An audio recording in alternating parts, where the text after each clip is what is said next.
Welcome back to my channel. Not really a van build anymore, although this video is dedicated to sort of van building stuff really. Today we were supposed to be heading up to Scotland, but the van's got a whole load of like little teething issues and little bits and pieces that need sorting out really before we can sort of stay in it properly and really enjoy it. So I just thought I'd kind of go through those bits and pieces with you guys just so you can sort of see the issues that I'm having, and as you can see, like the lights are flickering. We'll come to that in a second. So yeah, I've got this list. I'll go through the list and then through the video we'll sort all the bits and pieces out. I've made one or two mistakes through the build which we'll pick up on in this video. A few good comments from various people on other videos, and I'm just going to try and sort a lot of those out in this video. So I'll let's go through my list and then work through each issue, and eventually the van will get done and we'll get to Scotland. So cool, right.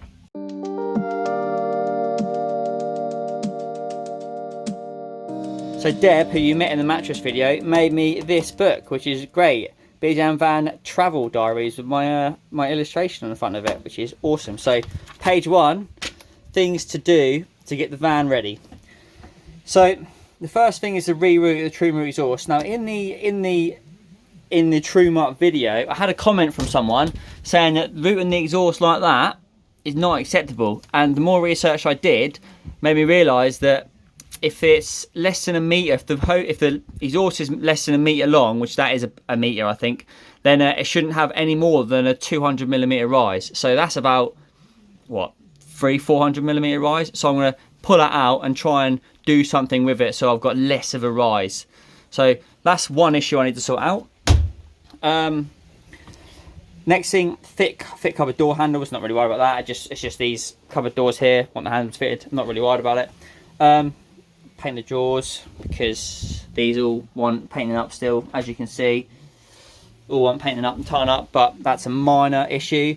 Putting magnets on the drawers. So what happened is I went for a drive, and I'll put you on wide angle. I went for a drive, and both of the drawers, they got like these little catches on, which you can see, and went for a drive, and both of those two just fell straight out of the van. So I'm going to put some magnets on the bottom of them. I've got some really strong magnets, the same as what I've used on those cupboard doors and on these cupboard doors. That should hold them shut, so we're going to do that. Paint drawers, put magnets on drawers. Sort LPG tanks. So I don't know if you saw in my last video, or one of my last on the LPG tank filling up video, the level gauge stopped working, or it just held at 0. Now I did a bit of research on that, and there's a few videos that spoke about the angle of the LPG tank. So the LPG tank, how I've mounted it, is mounted level. So what it should have is a 25-degree angle on it. So where the level gauge is and the outlet, that should be sort of mounted at 25 degrees. So I've downloaded an app on my phone to do that. So we'll do that in a bit. Again, I'll talk through it once we've done it. So that I'm hoping that will help the level gauge situation and a few other issues that I'm having. Run the system up, fit pop-up socket. So that's just, I'm going to fit this pop-up socket in that recess. So that's a minor job. Clean out van, fit curtains. Got some curtains for sliding door, and load up and go.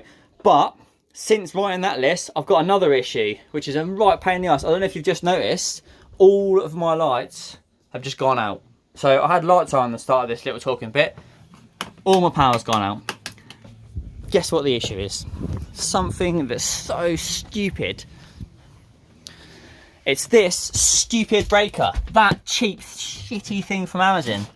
So, no lights, as you see, and the breaker's closed. So, I came in this morning and I didn't have any power. So, it's really annoying. So what's happened is, the more I piss about it, I was thinking, what have I done? What's going on here? After all, as I kept saying, the electrics was sort of the bit I wasn't worried about. I'm not worried about it, but I don't know if I can get this to work. But if I, this is so shit. I had my test on here earlier, and it's definitely this. It's crap. Anyway, this shitty breaker is literally killing my power, and now I can't get my electrics on again, which is fucking annoying, to be honest. So, well, I don't know. I'm going to have to go to well, I can't do anything about this now because it's just not working. I can either cut this off, but I want to keep the outgoing circuits fused. So I do not want to be messing around with unfusing that. I want the batteries fused. What I might do is really cheeky is to cut this out and then just plumb that straight into there for now to get me power on to run the system up.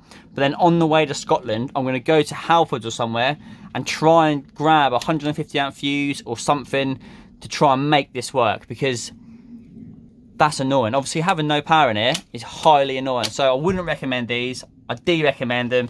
I've got 2 more down here as well on the split charge relay. I'll be taking those out, so stay well away from them. But yeah, so Deb has made a start with like cleaning the van out.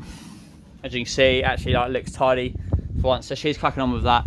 I'm cracking on with other stuff on that list. I'm just going to get that pop-up socket in and work through the list. The electrics is the most annoying thing, but hopefully we won't be getting to Scotland today. Obviously we've got to drive the whole, it's like 350 miles to Glasgow, so we'll I'll get this done and we'll head out in the morning. So get the teething issues done. The next video, head off to Scotland.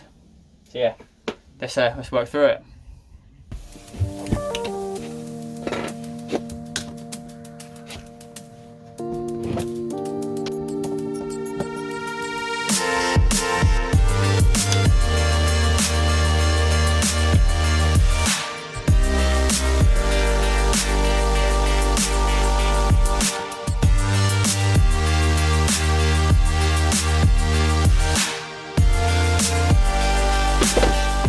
Just realised that I've got this 100 amp fuse spare from, I must have overordered when I did all this installation. So for now I'm going to fit this 100 amp, to be fair, the 100 amp fuse will be fine for this. So I'm going to fit this as long as the cable goes in there, and then that'll get us out of trouble for now. Cool.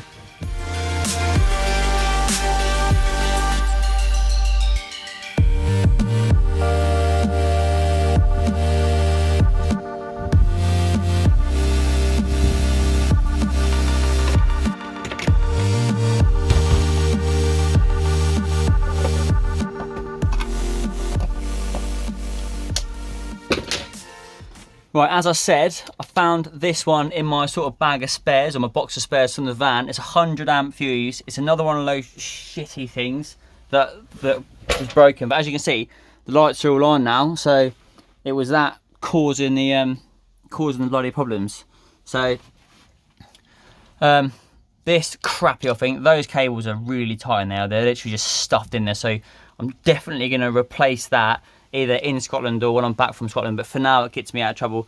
I wanted to keep a fuse on it, I wanted to be able to isolate it, so yeah, this crap, don't buy them from Amazon. I'll put a link again to these in the description below, so just, yeah, get something decent. Not everything off Amazon is good. So yeah, cool, let's get on with this this socket in the worktop.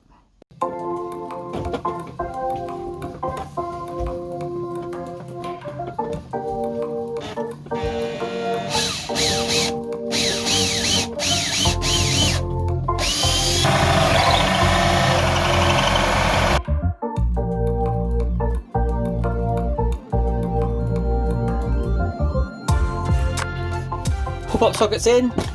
Oh yeah, look at that. A couple of USB sockets, 3 240 sockets. Just keeps it nice and tidy on the old worktop. Right, next job, I'm going to try and sort out this this exhaust. Try and reroute it. So hopefully we're done. So I'm not overly happy with it still, but this bend's a little bit tight, but now it doesn't come up any more than 20 centimeters. I'd say it's about, well, probably is 20 centimeters tops. This bend's a little bit tight, but I think that, according to Truman's recommendations, is a lot better than what it was. So cool, sort of, this is just a bit tight, but it's okay, it's fine, it's better than what it was. Cool, right, next job. Deb's just painted up all the drawers, so which is good. I've just got to put the magnets on, and then do the LPG tank. That will be great. She's also painted up with the windowsill. Cool. So let's get this gas tank done, get the magnets done, and then make sure the Truma boiler fires up.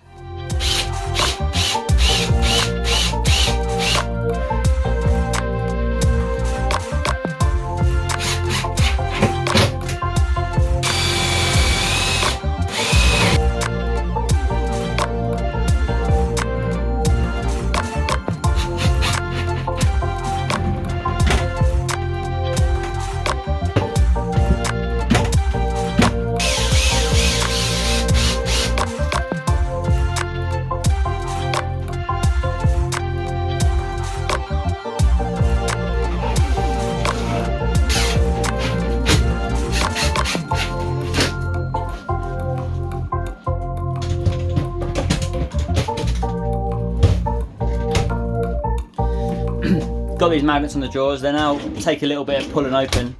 I'm still not sure if it's enough, but just try to fix these magnets underneath. Do you see? One there, and then on the back of this, just put these like 6mm washers or 20mm by M6 washers on the bottom, and then on this one I put them on the top. As you can see, that actually holds it pretty tight. It's actually the same as what I've put on all the cupboard doors, like here as well. Look, magnets, holds them all shut, and up here on these, look, magnets everywhere. Unfortunately, it's now pissing down with rain out there, but I want to get this done, so I'm getting under the van doing this LPG tank. Ugh. So after saying that I was going to get under the van and get on with this LPG tank mod, the heavens just completely opened even more, and it's now 9:30 the next day, and it honestly hasn't stopped. It's still, as you can see, hammering it down now. That green, which is normally obviously just grass, as you can see, is completely flooded. So it's not affecting the van at the moment. I ran the the Truma combi boiler up earlier and the cooker and stuff, and it all runs absolutely fine. It just means that I probably can't get as much in the tank as what it can take. So what we're going to do is get the van loaded up, get up to Scotland. I'll take a load of tools with me and some copper pipe work and stuff. It's an hour's worth of work, so if we get a nice day up in Scotland, I'll just pull over in a car park somewhere and I'll fix it then. So I'll finish this video up in Scotland, so let's get there. Right, I'm in sunny Glasgow. Luckily it's a really nice day, but we're under the van and we're going to try and roll this tank. So as I mentioned, the tank needs to be rolled 25 degrees. So this plate on the side here needs to be at an angle 25 degrees down. So we're going to have a go at doing that now. It's a bit of a pain in the arse up here, but oh well, we'll see how it goes. As I've just opened it up, it poured out with water. So see this hole here, I'm guessing the wet roads, the water has just been pouring in there. So I'm going to fill that with Sikaflex once I've done this, because it's the only place, as you can see, where the water must be coming in. During this, sorry, this is really tight on here, I don't know if you can see, I'm going to have to redo this pipe here, because obviously that was like made to fit. So I'm going to pop that off, roll the tank, which is going to be a pain in the ass, and then we are going to make up that copper pipe again. Hopefully that'll help. But if you look at the gauge, and if you can see the gauge on there is saying that it's full. So I think it might be an issue for the cabling, or on the cabling from here up to my level gauge. So to test these, you just need to pop them off, put a magnet on them, and then just measure the resistance between the two cores coming out of them. So we might do that as well. But that looks like it's working fine, the actual gauge, but it's just worth a check. So we'll get it rolled, get the copper pipe made, and then we'll have a look at the level gauge. So I'm not looking forward to this. But there, let's do it. It's got to be done.